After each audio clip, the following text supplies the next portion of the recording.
Get ready with me while I talk about a pet peeve that I have about the training industry. One of my biggest pet peeves about the training industry is when I hear people say things like, it shouldn't take that long.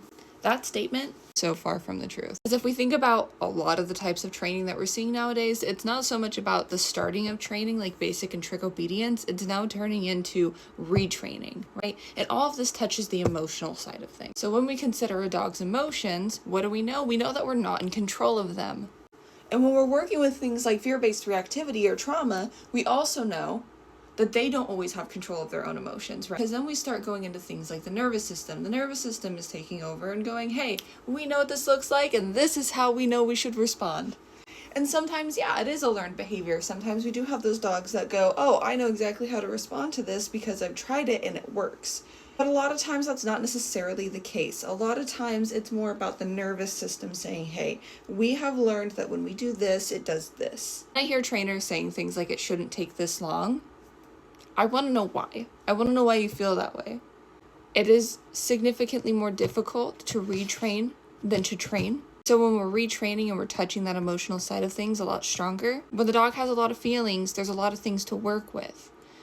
That statement right there is completely disregarding all of the emotions that a dog is having, all of the feelings, all of the experiences, all the potential trauma. We are going to be working towards a long-lasting resolution versus a quick resolution. If we get that quick resolution along with a long-lasting resolution, that is wonderful. That is absolutely wonderful.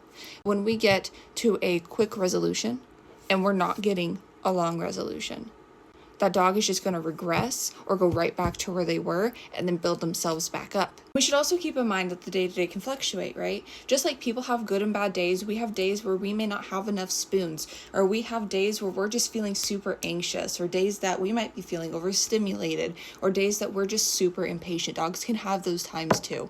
Some have them more than others, but when you're having those days, it can make it a lot more difficult to work with their temperament and keep them in threshold. They may not be able to get as much done. They may act out a little bit more than normal. Your dog could have a long-lasting resolution and then have a bad day and regress for the day and then go back to being the way they were. Biggest thing is, when we're retraining, we want to make sure that we're giving the tools to the owners. Something happens, and it starts to happen again with their behavior regressing. And now the owner has these tools in their hands and they have an idea of what to do. I am your advocate and you are your dog's advocate.